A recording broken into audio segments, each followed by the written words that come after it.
Paz do Senhor, irmãos. Glória a Deus por mais um domingo, por mais esse dia do Senhor juntos em torno da sua palavra. Sejam bem-vindos nesta manhã. Glória a Deus por mais uma lição da EBD que vamos estudar juntos e que o Senhor proporcione um crescimento expressivo em nossa vida por meio desta lição maravilhosa que nós iremos estudar nesta manhã.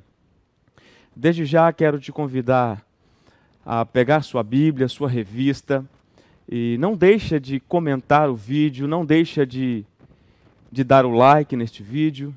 Fazendo isso, você contribui para que este vídeo possa ser mais visualizado no YouTube. Você que é novo por aqui, se inscreva em nosso canal para que você fique atualizado, para que você receba as notificações das programações da nossa igreja. Que você possa, nesta manhã, estar com seu coração totalmente aberto para receber a palavra de Deus nesta manhã.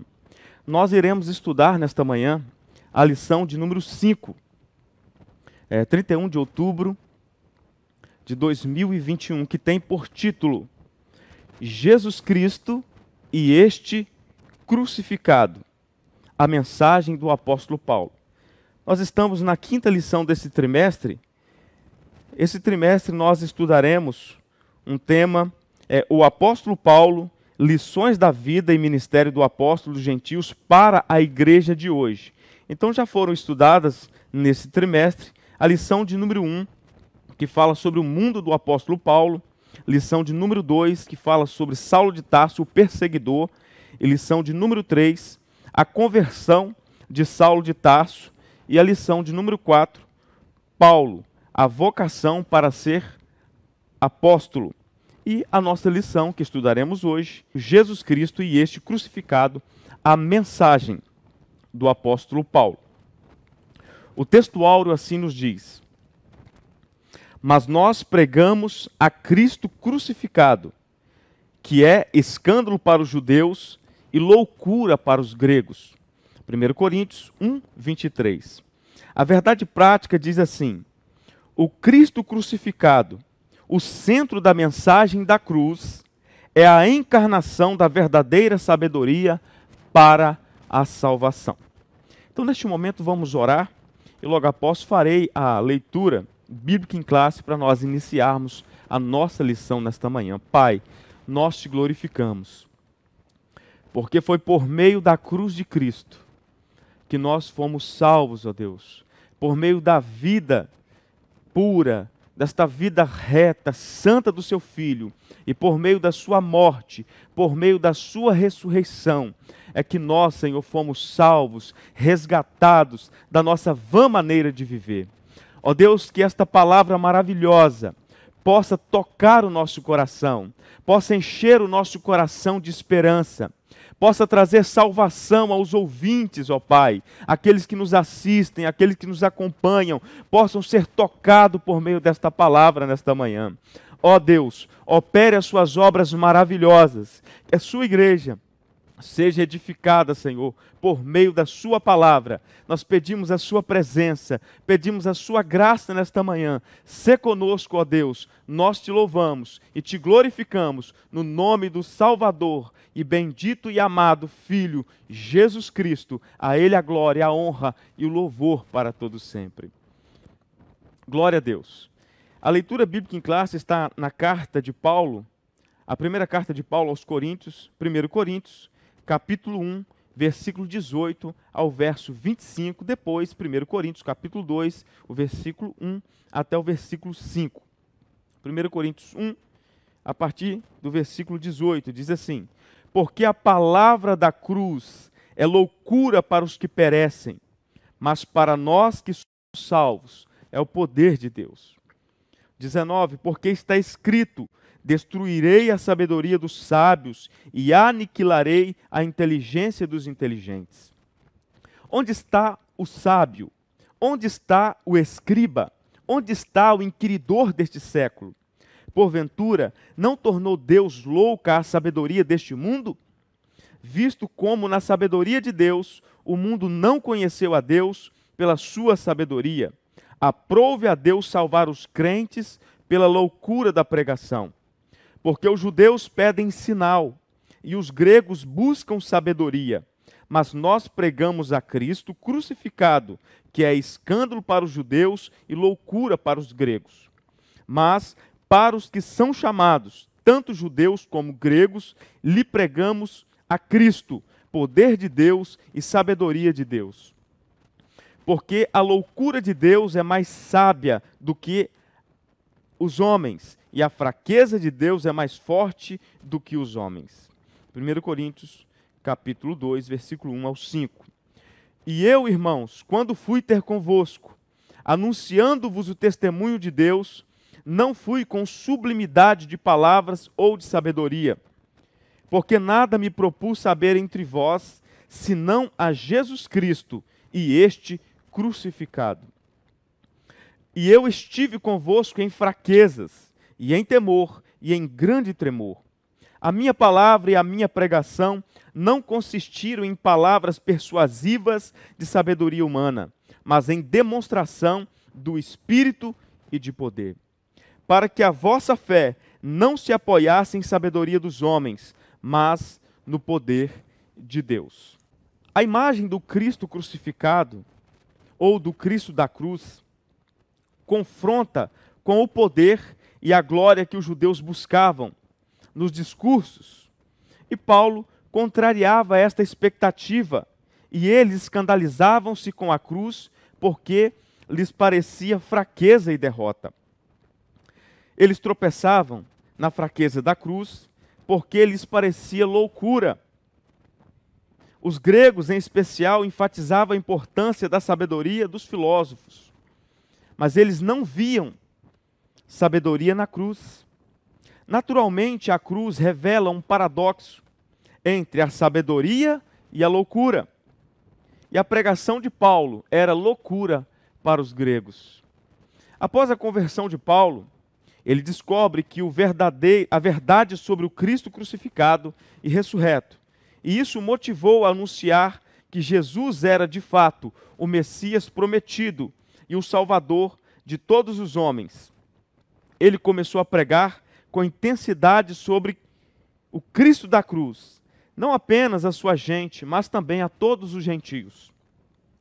Quando iniciou a sua peregrinação, em querer pregar em todos os lugares, ele ainda não havia passado pela experiência da reclusão no deserto da Arábia, onde aprenderia com a ajuda do Espírito Santo sobre tudo sobre o Cristo que ele tanto perseguiu anteriormente.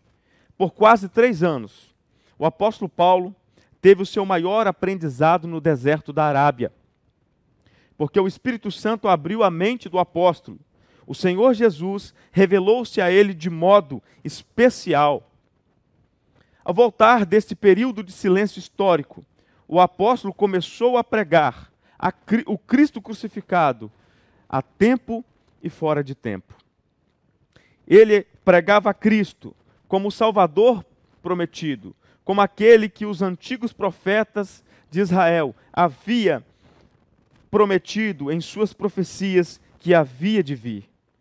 Na realidade, o deserto foi a escola superior de treinamento do homem que Deus havia escolhido desde o ventre de sua mãe. A pregação de Paulo, inicial em Damasco, surpreendeu muita gente. Tudo que Paulo agora afirmava era que Jesus Cristo era o Filho de Deus. Aquele que antes o apóstolo Paulo desprezava, agora ele o proclamava, agora Paulo o pregava. A mensagem essencial da pregação de Paulo é a palavra da cruz, que é loucura para os que perecem, mas para os que são salvos, para nós que somos salvos, é o poder de Deus. A partir desta experiência de Paulo no caminho de Damasco, Paulo era conhecido como aquele que se opunha à obra de Cristo, aquele que perseguia a igreja, o povo de Deus, aquele que havia proposto em seu coração combater o nome de Jesus Cristo dentro da cidade e prender os seus seguidores. agora este mesmo homem muda de discurso. Paulo sabia que muitos cristãos haviam mudado de Jerusalém para Damasco por causa da perseguição implacável. Havia muitos desses judeus cristãos que viviam na cidade de Damasco. De repente, aquele homem, o apóstolo Paulo, que perseguia o povo de Deus, muda repentinamente de atitude após encontrar Cristo no caminho de Damasco, após a sua conversão, após aquela revelação do próprio Cristo. O mesmo, ainda não tendo um conhecimento suficiente acerca de Cristo, começou a pregar o nome de Cristo e defender este nome glorioso, inclusive nas sinagogas.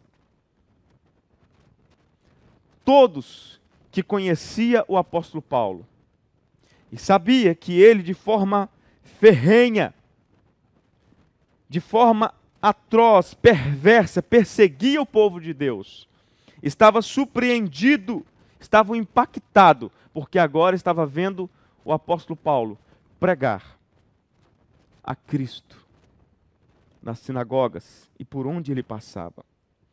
Por esta razão, os inimigos judeus tramaram matá-lo. Foi quando o apóstolo Paulo, não se sabe por conselho de alguém ou por decisão própria, resolveu silenciar e estar fora do foco dos judeus, indo para a Arábia. Porém, ao voltar com uma bagagem de conhecimento sobre Jesus Cristo, porque o Espírito Santo revelou Cristo ao apóstolo Paulo de modo especial quando ele esteve na Arábia. Gálatas capítulo 1, versículo 17 e 18, diz assim: nem tornei a Jerusalém a ter com os que já antes de mim eram apóstolos, mas parti para a Arábia e voltei outra vez a Damasco. Depois, passado 3 anos, fui a Jerusalém. Na volta da Arábia, ele voltou a Damasco e logo depois foi a Jerusalém, onde não ficou mais de 15 dias com Pedro e Tiago, que eram os líderes da igreja de Jerusalém. A seguir, o apóstolo Paulo resolveu ir para as regiões da Síria e da Cilícia, proclamando a Cristo, pregando a Cristo, e ele jamais silenciou, ele continuou levando esta mensagem poderosa, que é a mensagem do Evangelho, e ele proclamava Cristo e este crucificado. A mensagem que afluía na mente e no coração de Paulo era a palavra da cruz. Ele mesmo escreveu aos Coríntios dizendo: porque a palavra da cruz é loucura para a mente, para a mentalidade daquela época. A palavra da cruz constituía-se em uma afronta para os filósofos e religiosos da época do apóstolo Paulo. Esses opositores entendiam que era uma tolice acreditar que a execução romana numa cruz pudesse ser um modo de salvação de pecadores. O espectro da cruz de Cristo não produzia nenhuma atração, senão rejeição, uma vez que a cruz era instrumento de suplício e morte. A palavra da cruz, que é loucura para os que perecem, é para nós cristãos a demonstração da sabedoria de Deus e do poder de Deus. A formação da doutrina da obra salvífica de Cristo é revelada nas palavras de Paulo, que proclama que ele se deu a si mesmo por nossos pecados, para nos livrar do presente século mau, segundo a vontade de Deus, nosso Pai. A cruz tornou-se o epicentro de toda a revelação do amor de Deus pelos pecadores. A cruz constituiu-se a centralidade da fé para a salvação. Para os ímpios, a cruz era loucura, porque se chocava com a arrogância da sabedoria humana. Mas a palavra da cruz veio para mudar a filosofia dos homens. Os judeus queriam sinais físicos, milagres visíveis. E os gregos queriam que a doutrina da cruz não existisse e que o amor de Deus fosse demonstrado por argumentos filosóficos que exibissem sabedoria intelectual. O conteúdo da mensagem de Paulo contrastava com a retórica dos eruditos de sua época, especialmente nas cidades de influência grega. Paulo, pelo contrário, insistia em afirmar que a palavra da cruz era o poder de Deus. Na verdade, onde a sabedoria humana falha em lidar com as necessidades da alma do homem, o evangelho que é o poder de Deus, é o evangelho que pode somente através do evangelho de Jesus Cristo, o pecado do homem pode ser expiado e por meio do evangelho o homem pode ser salvo. A palavra da cruz, ela é o epicentro de toda a revelação do amor de Deus pelos pecadores. Romanos capítulo 5, versículo 8 diz que: mas Deus prova o seu amor para conosco, pelo fato de Cristo ter morrido por nós, quando éramos ainda pecadores. João 3,16 diz que Deus amou o mundo de tal maneira que deu o seu Filho unigênito, para que todo aquele que nele crê não pereça, mas tenha vida eterna. Atos capítulo 4, verso 12 diz que nenhum outro há salvação, porque nenhum outro nome foi dado entre os homens pelo qual nós devemos ser salvos, somente por meio de Cristo e este crucificado. É na cruz aonde nós vemos, nós conseguimos contemplar o amor de Deus de forma majestosa. É na cruz que Romanos 5,8 diz que Deus provou seu amor para conosco. É por meio desse instrumento rude de execução. A Escritura diz que maldito todo aquele que for pendurado no madeiro. Era a morte mais vergonhosa e dolorosa do tempo do apóstolo Paulo, do tempo de Cristo.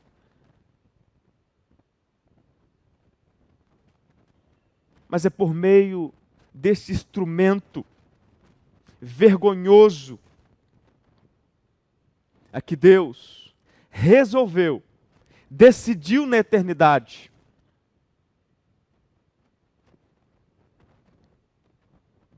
oferecer o seu Filho como o único e suficiente sacrifício pelos nossos pecados.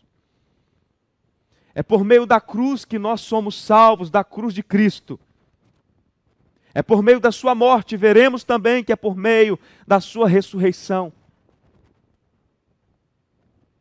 que nós temos a vida eterna.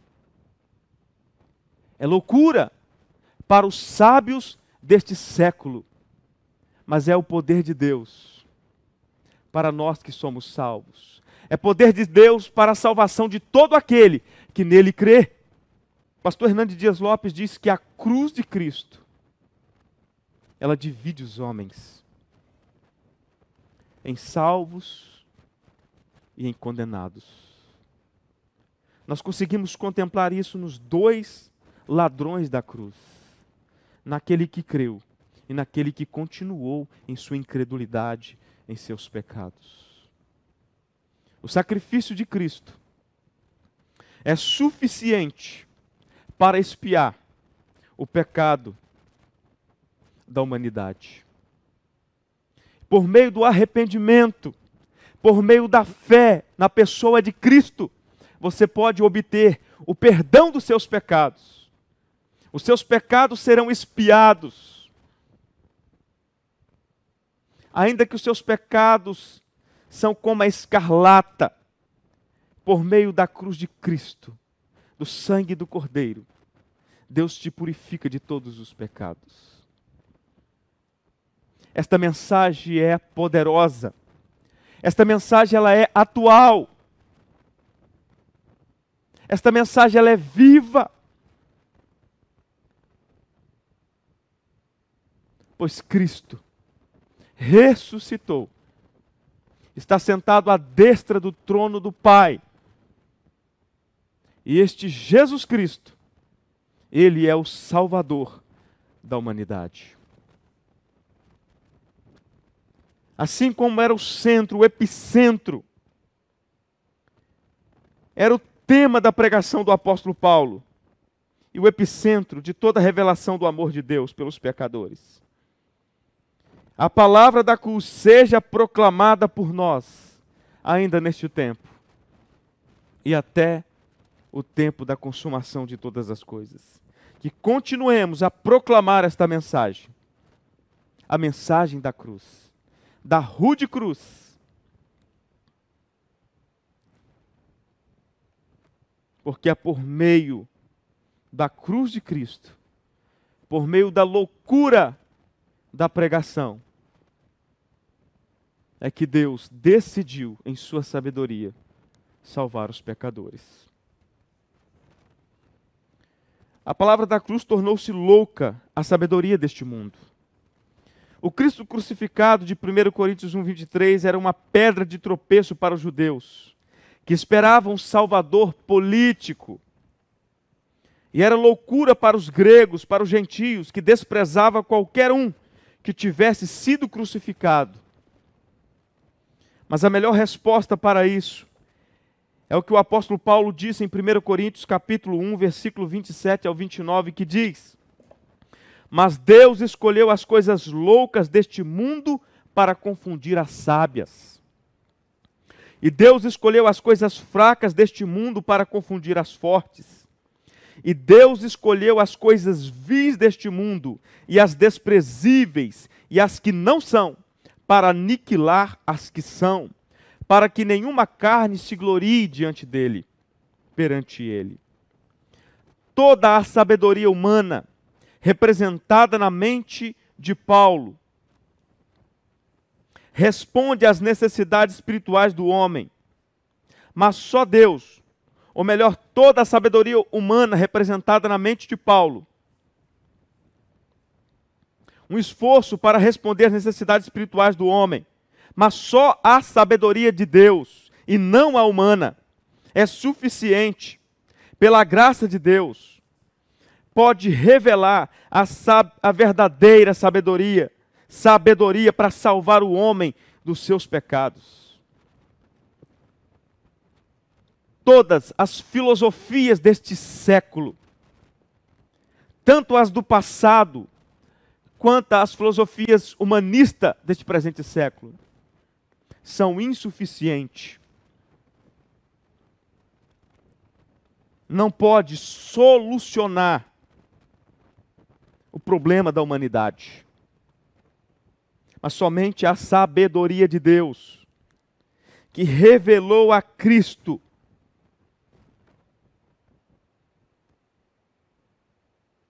somente por meio desta sabedoria que foi revelada na cruz do Calvário, é que o homem pode ter os seus pecados perdoados. Os judeus e gregos orgulhosos de sua sabedoria e religiosidade tiveram que descobrir que o Cristo crucificado era a manifestação da sabedoria de Deus. Por isso, sem acepção, judeus e gregos foram chamados por Deus para ver no Cristo crucificado o único modo de salvação de suas almas. Somente em Cristo e este crucificado, por meio da sua morte substitutiva, sua morte vicária na cruz do Calvário, é que os homens podem ser salvos. Todos os recursos deste mundo, todas as filosofias, todas as riquezas, todas as ajudas, os recursos humanistas deste século se esgotam. Não podem melhorar o homem, não podem resgatar a alma do homem. Somente Cristo pode salvar o mais vil dos pecadores e transformá-lo em um homem de caráter, de boa reputação e cheio do Espírito Santo. Somente o Evangelho de Jesus Cristo é que pode transformar o mais vil dos pecadores em um homem à semelhança de Jesus Cristo, um homem de caráter, um homem santo.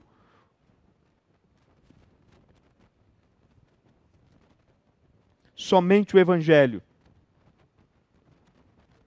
pode transformar esta sociedade. Somente o Evangelho pode alcançar a masmorra dos corações dos homens. Somente o Evangelho de Jesus Cristo pode trazer luz às trevas dos corações. Somente o Evangelho de Jesus Cristo tem poder de ressuscitar os mortos, de trazer vida aos que estão mortos em seus pecados e em seus delitos.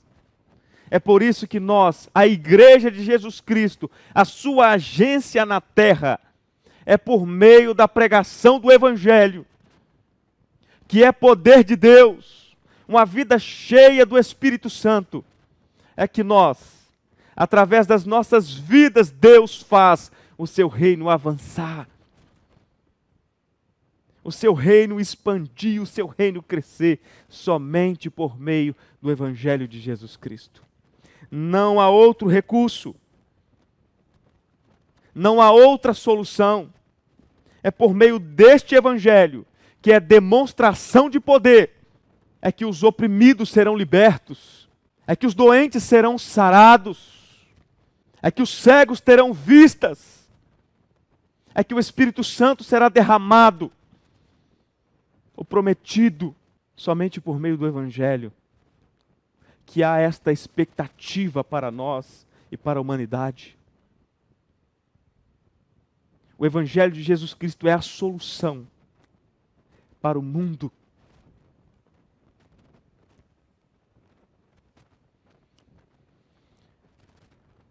O centro da teologia de Paulo estava na cruz de Cristo.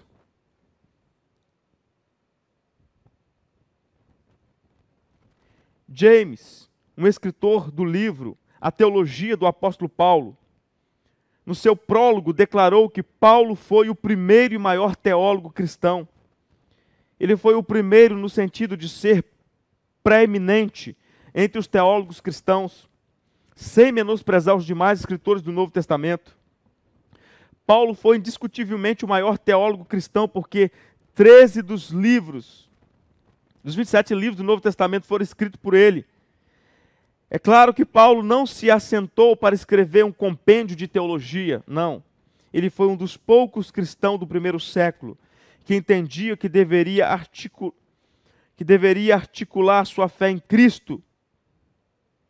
E isto significava documentar e deixar escrito a sua compreensão sobre a fé cristã.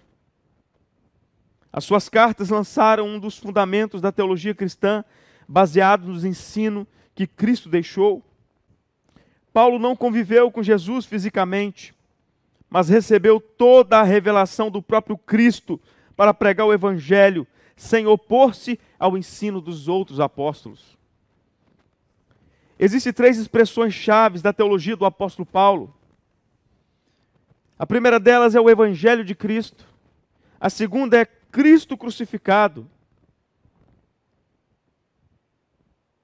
E a terceira é o Cristo ressurreto ou Cristo ressuscitado. A primeira expressão-chave da teologia de Paulo é o Evangelho de Cristo, Romanos 1,16, que é o poder de Deus. O significado da palavra Evangelho, no grego, significa boa nova, boa notícia que se leva às pessoas.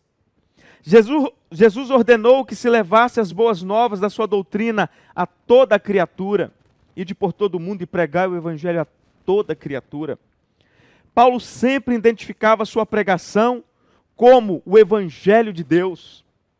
No texto de Romanos 1, 16, 17, Paulo apresentou o Evangelho como a manifestação do poder de Deus.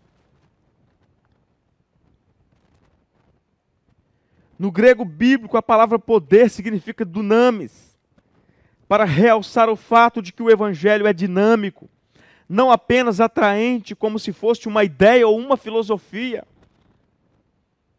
A palavra poder em relação ao Evangelho significa mais que a capacidade de dar uma boa notícia. Poder no contexto de evangelização significa o poder interventor de Deus, o poder imediato, instantâneo de Deus na vida do pecador. Paulo fala que pela pregação deste Evangelho se descobre a justiça de Deus, como está escrito, porque nele se descobre a justiça de Deus de fé em fé, como está escrito, mas o justo viverá da fé, Romanos 1, 17. Então o Evangelho não é algo, não é apenas uma ideia, uma filosofia.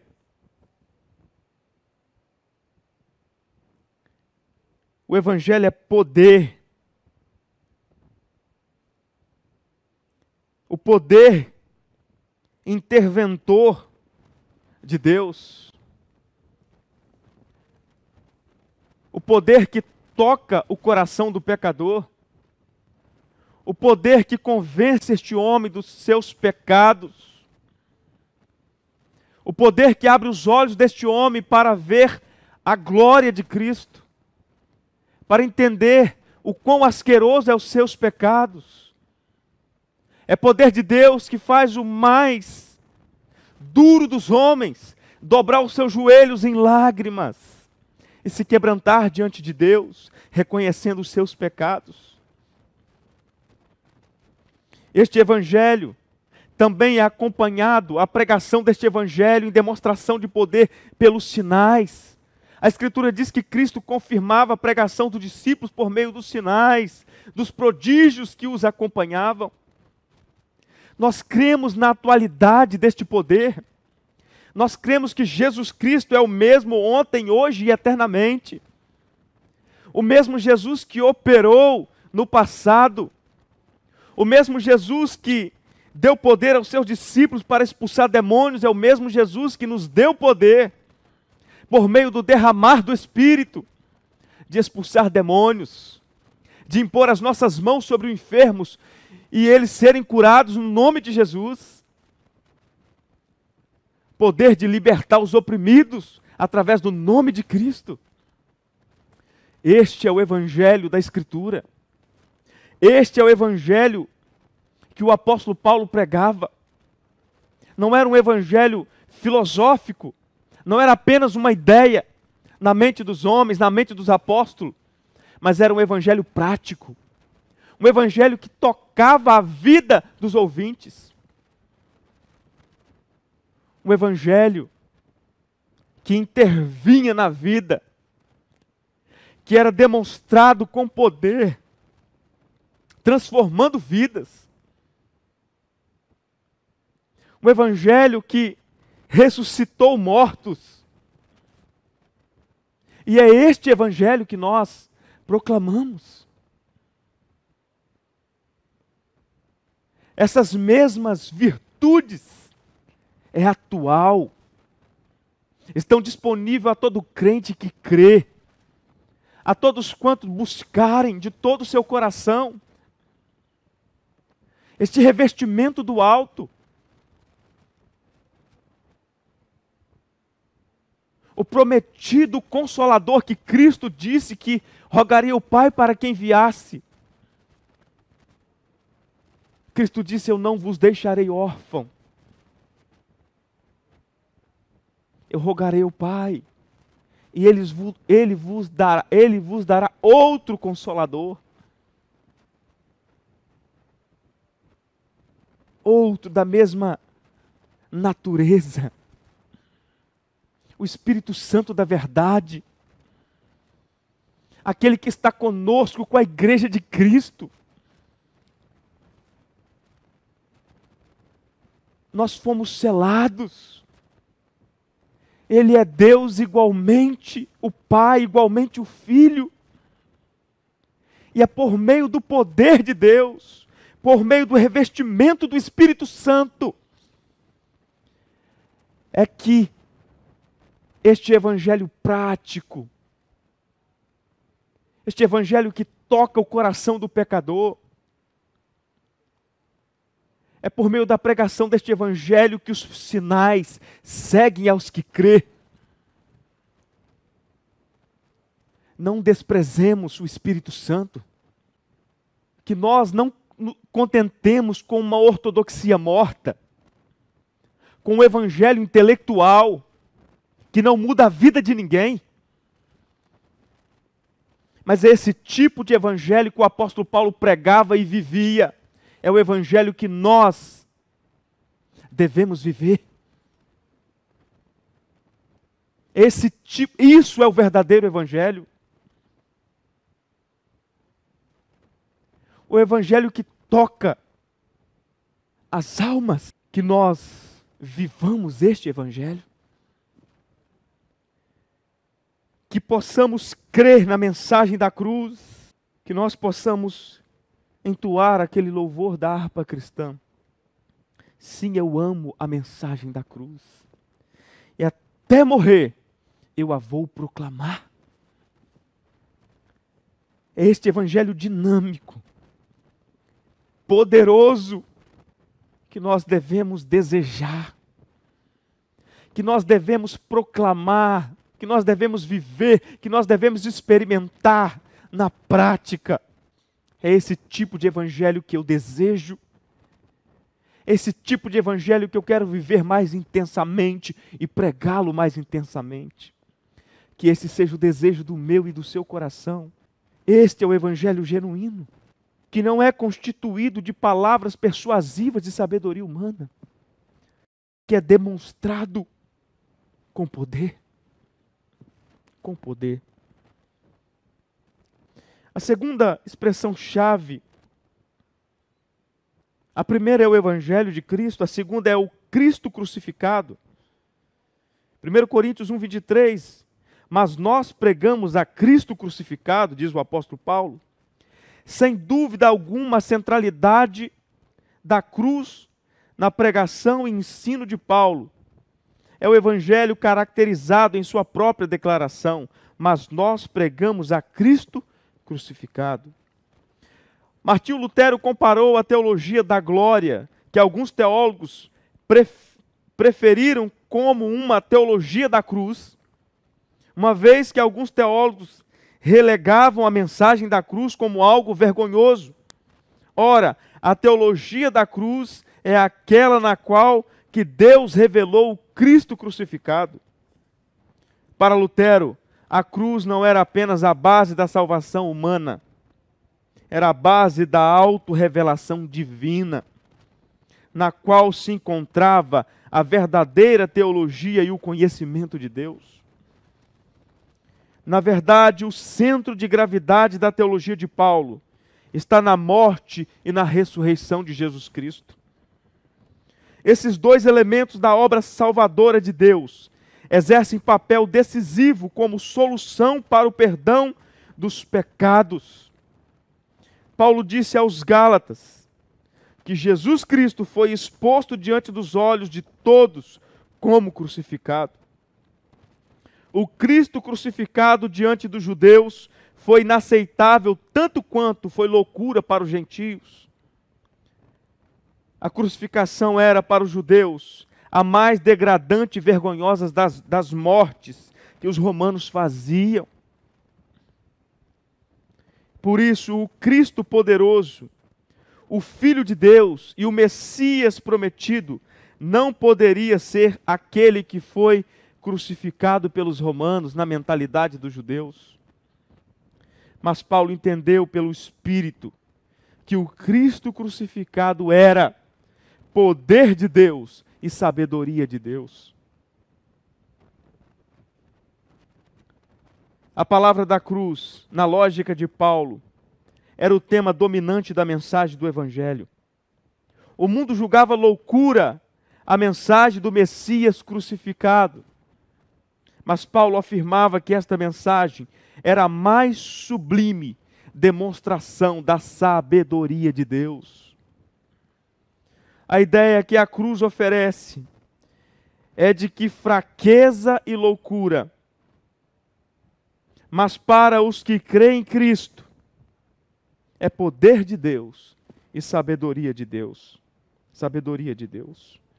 O contraste entre a loucura e a sabedoria é demonstrada por Paulo, quando esse declara que a sabedoria deste mundo se reduz a nada, quando comparada e contrastada com a sabedoria de Deus, revelada na cruz de Cristo.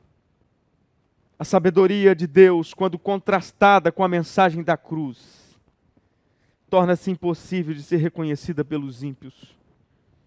Por isso, o conteúdo de sua mensagem não era uma linguagem atrativa de sabedoria humana, mas Jesus Cristo e este crucificado. Paulo insiste que sua mensagem era uma mensagem de sabedoria. Esta é a mensagem que precisa ser resgatada no nosso meio. O Cristo crucificado e ressuscitado. Está faltando nos púlpitos evangélicos mensagens que centralizem a morte e a ressurreição de Jesus Cristo. Não apenas a morte e a ressurreição de Jesus Cristo devem ser pregadas e lembradas apenas em datas comemorativas, mas devem ser proclamadas sempre e de forma constante. Somos tentados a pregar temas modernos,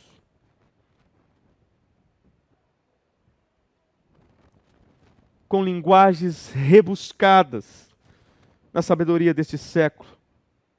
Mas o Espírito Santo quer resgatar o conteúdo de nossa mensagem, voltando às origens do Evangelho, que não se envergonha da cruz de Cristo. Que voltemos a proclamar a Cristo. Este Cristo que morreu pelos nossos pecados,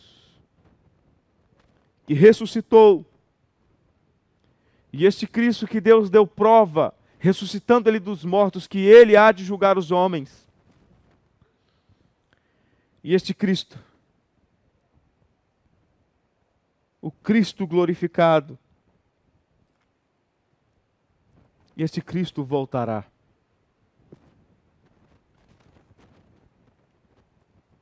O Cristo que um dia veio a este mundo, de forma voluntária, como diz Filipenses capítulo 2, que sendo Deus, Ele não usurpou ser igual a Deus, mas esvaziou-se a si mesmo e achado na forma de servo, humilhou-se a si mesmo,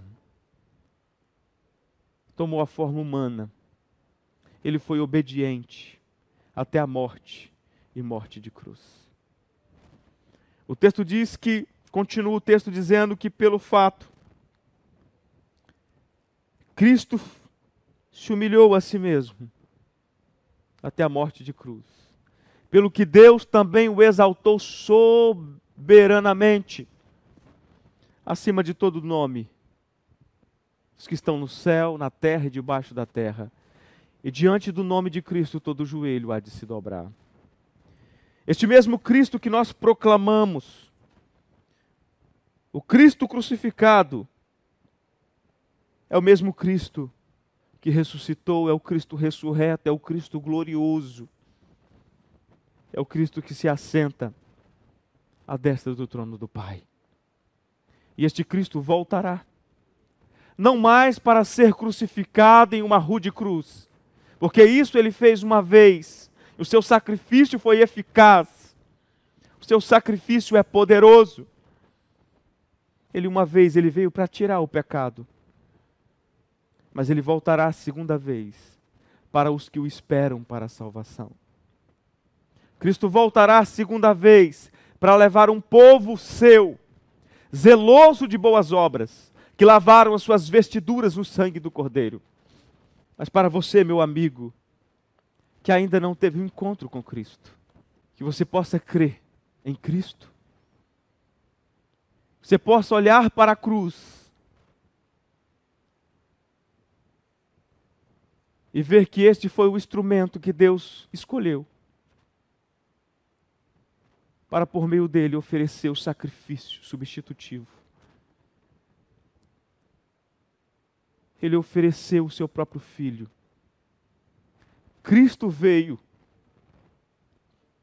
para morrer e morrer numa cruz. A cruz não foi um acidente de percurso, mas Deus escolheu a cruz. O Filho obedeceu até a cruz. Este mesmo Cristo que deu a sua vida é o mesmo que tornou a tomá-la. Ele é o Salvador da humanidade. Então crê em Cristo. Entregue a sua vida a Cristo. Esse Cristo que veio para salvar a humanidade, para salvar você. É o Cristo que virá a segunda vez, não mais para salvar e tirar e levar os nossos pecados, mas é o Cristo que virá como juiz. Volte-se para Cristo enquanto é tempo. Entregue a sua vida a Cristo. Reconheça os seus pecados e se volte para Deus, porque somente através de Cristo, através deste nome, é que você pode ser salvo. A terceira expressão-chave da teologia de Paulo é a proclamação de que Cristo ressuscitou. Como a cruz e a ressurreição de Cristo se relacionam? Como se relaciona a cruz e a ressurreição de Cristo? Esses dois assuntos são tratados na teologia cristã como fatos sequentes, pois não haveria ressurreição sem morte. Não haveria importância na morte de Cristo se Deus não o tivesse ressuscitado. Sem a ressurreição, a cruz não teria razão de ser. Em vão seria a nossa pregação sobre a morte de Cristo se Deus não o tivesse ressuscitado. Aos Gálatas, Paulo simplesmente apresentou o retrato aberto de Cristo como crucificado. Mas aos Coríntios ele declarou que Cristo morreu por nossos pecados, segundo as Escrituras, e que foi sepultado, e que ressuscitou ao terceiro dia, segundo as Escrituras. 1 Coríntios 15, 3 e 4. Se Cristo tivesse apenas morrido e não tivesse ressuscitado, o Evangelho seria nulo. Mas foi a ressurreição que anulou por completo o domínio do pecado e propiciou a nossa justificação perante o Senhor. A cruz de Cristo não é de somenos importância na doutrina da expiação, porque é a ressurreição de Cristo que dá sentido à cruz, sendo esta o verdadeiro centro de gravidade da obra de salvação soteriológica de Deus. Paulo, ao defender a doutrina da ressurreição dos mortos em Cristo, escreveu aos Coríntios: ora, se prega que Cristo ressuscitou dos mortos, como dizem alguns dentre vós que não há ressurreição de mortos? E se não há ressurreição de mortos, também Cristo não ressuscitou.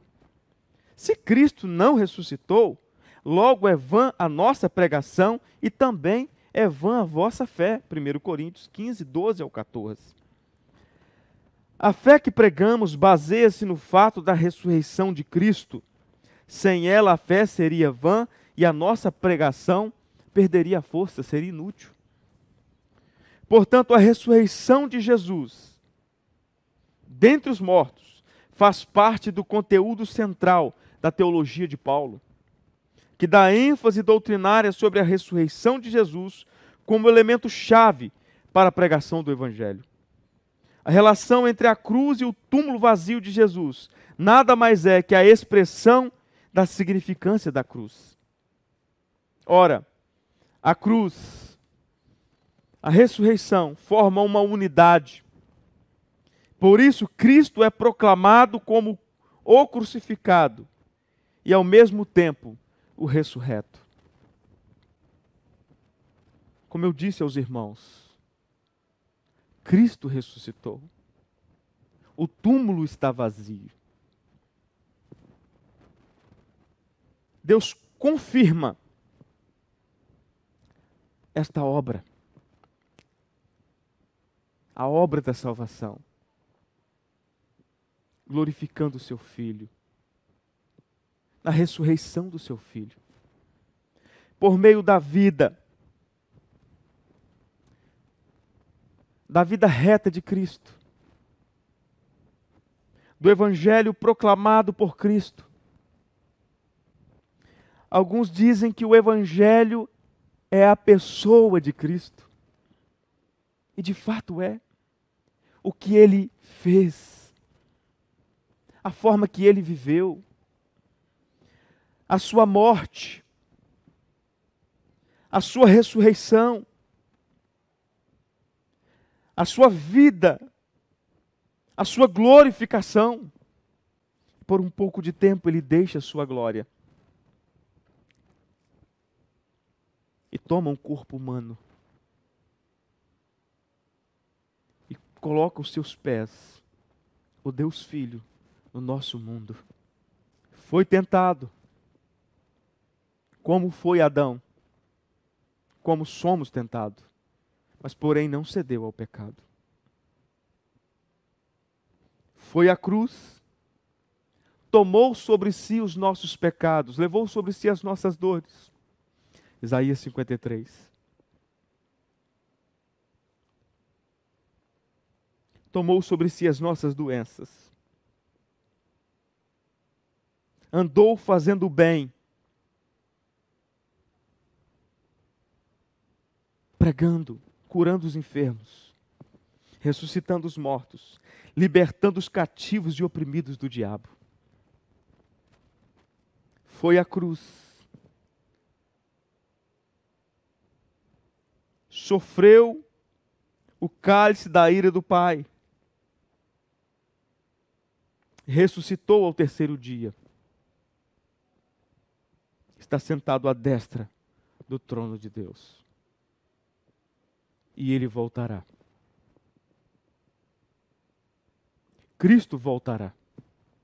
E se Cristo ressuscitou dos mortos, logo nós temos a certeza de que nós seremos ressuscitados dos mortos.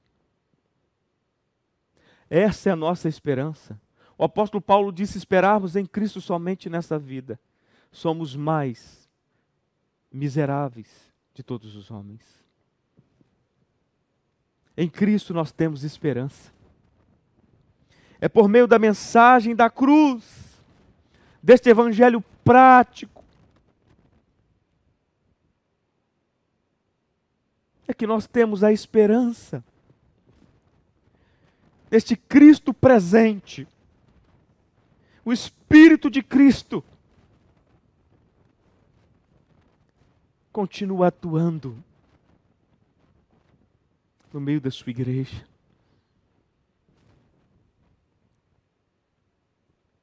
Somente através do Evangelho de Jesus Cristo que há esperança para nós e para este mundo. Cristo voltará.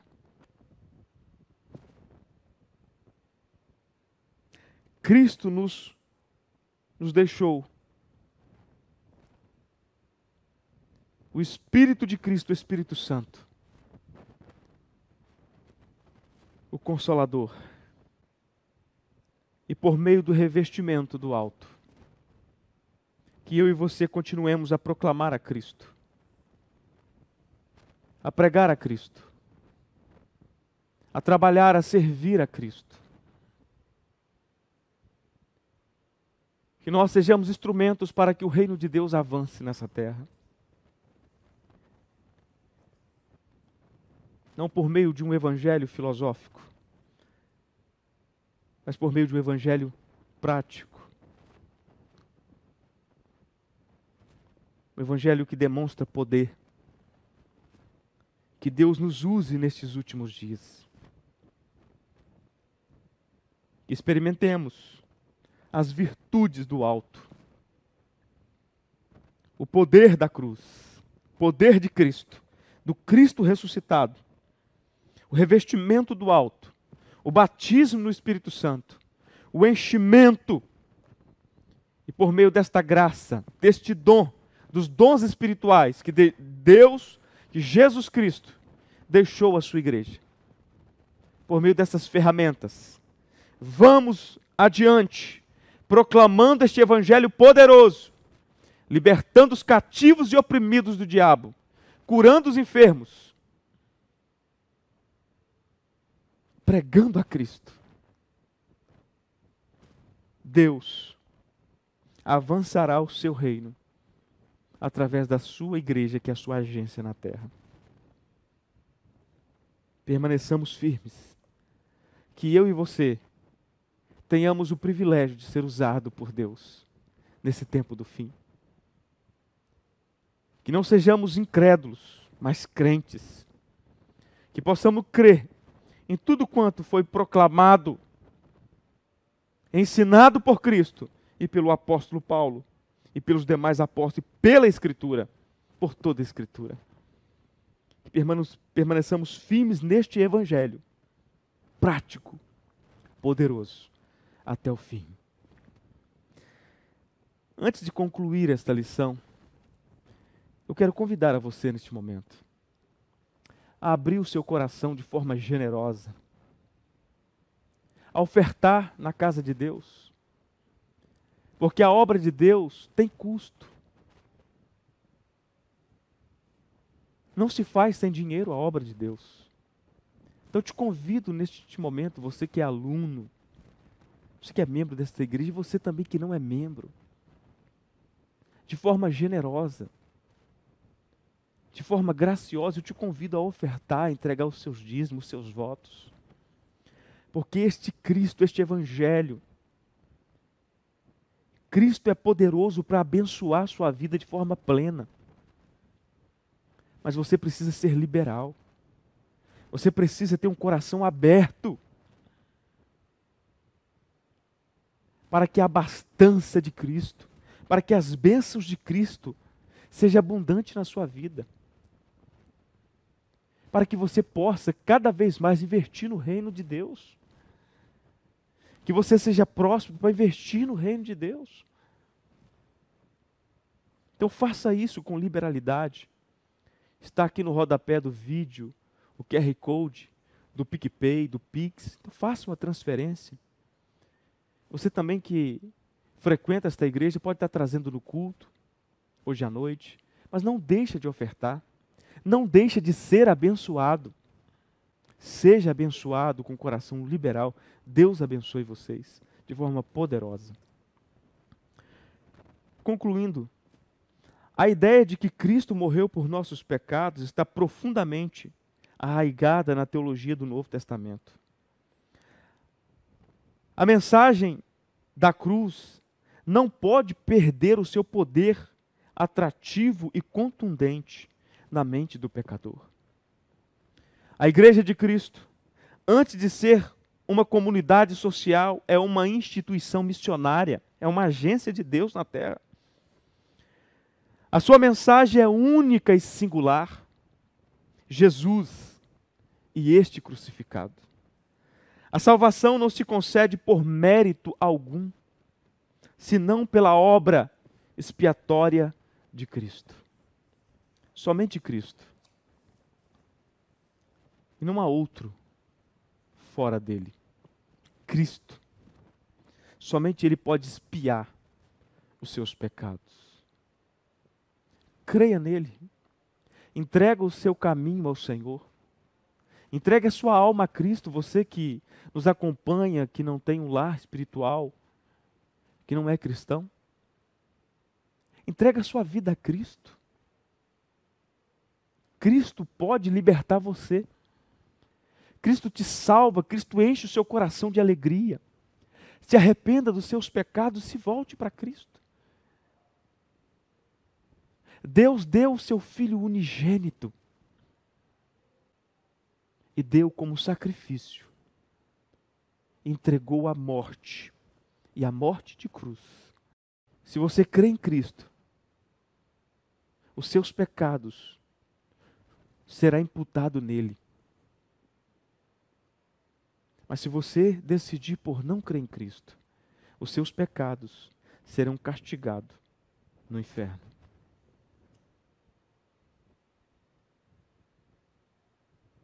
Cristo é o caminho. Cristo é a vida. Escolha hoje o caminho da vida, escolha Cristo. Que Deus abençoe a vida de cada um de vocês. Que o Senhor vos dê uma tarde abençoada. E que nesse dia do Senhor, nós não venhamos violar esse dia. Que nós possamos nesse dia do Senhor decidir, nos preparar para logo mais na sua casa oferecer um culto verdadeiro a Ele. Então se desprenda de tudo aquilo que tira o seu foco de Cristo, do Evangelho. E enche o seu coração de graça nessa tarde. Se prepara nessa tarde para o culto logo mais à noite. Deus abençoe você, te dê uma tarde abençoada. Eu quero orar neste momento, agradecendo a Deus e orar também por você. Pai, glorificamos o Teu nome, porque por meio da cruz, que é loucura para os que perecem, mas para os crentes é demonstração do poder de Deus. Por meio deste instrumento rude, doloroso, o Senhor decidiu oferecer o seu Filho como oferta pelos nossos pecados. Foi na cruz onde o Senhor derramou todo o cálice da sua ira sobre o seu bendito Filho. Foi sobre ele que os nossos pecados foi julgado, Senhor. Nós te glorificamos, porque o Senhor nos salvou em Jesus Cristo. Por meio da sua vida, da sua morte, da sua ressurreição, da sua pessoa bendita e gloriosa. Nós fomos resgatados, salvos da nossa vã maneira de viver. Ó Deus, eu te peço uma bênção especial sobre o seu povo nessa tarde. Que o Senhor possa guardar o seu povo. Que o seu povo, que nós possamos proclamar a Cristo cada vez mais e com mais intensidade. Que possamos pregar a Cristo este evangelho que é um evangelho poderoso. Ó Deus, enche-nos do poder do alto. Reveste-nos do poder do alto, para que nós possamos proclamar a Cristo com autoridade. Guarda o teu povo nessa tarde de todo o mal. Dê uma tarde abençoadora a cada um do seu povo.